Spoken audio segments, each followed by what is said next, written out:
Bonjour! Dans cette vidéo, tu vas pouvoir apprendre à appliquer la définition de la divisibilité.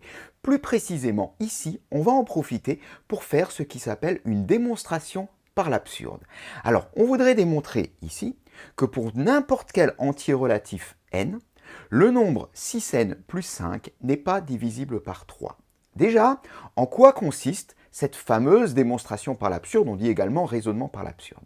Eh bien, le principe est le suivant. Au départ, on va supposer quelque chose de faux. Plus précisément, on va supposer le contraire de ce qu'il faut démontrer. Donc ici, on veut démontrer que 6n plus 5 n'est pas divisible par 3, qu'il existe aucun entier n pour lequel 6n plus 5 est divisible par 3. Donc on va supposer le contraire, c'est-à-dire on va supposer qu'il en existe un entier n relatif pour lequel 6n plus 5 est divisible par 3. Et le principe de la démonstration par l'absurde veut que, en effectuant notre démonstration de proche en proche, on va arriver à une contradiction, à une absurdité. Ce qui veut dire que si à la fin j'arrive à quelque chose qui ne convient pas, quelque chose de faux, de contradictoire, eh bien cela prouvera que l'hypothèse de départ est elle-même fausse et que donc c'est le contraire qui est vrai. Et le contraire, c'est justement ce que l'on voudra démontrer.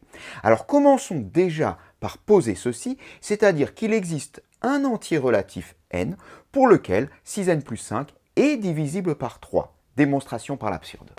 Alors quand on effectue une démonstration par l'absurde, il faut le dire au départ pour que le lecteur comprenne bien pourquoi au départ on suppose quelque chose de faux. Alors on suppose, comme on l'a dit, qu'il existe un entier n, entier relatif, pour lequel 6n plus 5 est divisible par 3. Qu'est-ce que ça signifie ça? Eh bien c'est là qu'on va appliquer la définition de la divisibilité. Si un tel entier existe, donc si 6n plus 5 est divisible par 3, cela signifie que 6n plus 5 est égal à 3k. C'est-à-dire qu'il existe dans ce cas-là un entier k tel que 6n plus 5 est égal à 3k, puisque 6n plus 5 est divisible par 3, cela signifie bien qu'il peut s'écrire comme le produit de 3 et d'un autre entier relatif. Donc k est un entier relatif. Et c'est cette égalité qui va nous permettre d'arriver à une contradiction. Alors pour cela, eh bien, ce qu'on va faire, on va un petit peu jouer sur cette expression. On va ramener le 6n sur le membre de droite, ce qui va nous donner 5 égale à 3k moins 6n. Du coup, on peut ici factoriser par 3, ce qui donne 3 facteur de 4 moins 2n. Et ceci, c'est toujours égal à 5.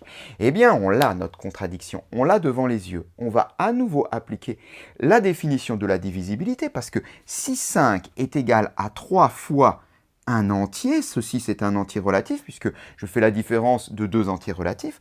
Donc si 5 est égal à 3 fois un entier relatif, cela signifie très clairement, et c'est bizarre, que 5 est divisible par 3. C'est pas bizarre, c'est même absurde. Là voilà l'absurdité, là voilà la contradiction. On arrive ici à quelque chose qui ne convient pas, on le dit. Ceci signifie que 5 est divisible par 3, on est d'accord que c'est absurde. Et donc, l'hypothèse de départ est fausse. On revient à l'hypothèse de départ. On suppose qu'il existe un entier n pour lequel 6n plus 5 est divisible par 3. Ceci est faux. Eh bien, ça veut dire que le contraire est vrai, et donc il n'existe pas d'entier relatif n pour lequel 6n plus 5 est divisible par 3. Eh bien, c'est exactement ce qu'il faut démontrer. Le nombre 6n plus 5 n'est pas divisible par 3, quel que soit l'entier relatif n que l'on prendra. Le nombre 6n plus 5 n'est donc pas divisible par 3. Cette séquence est terminée.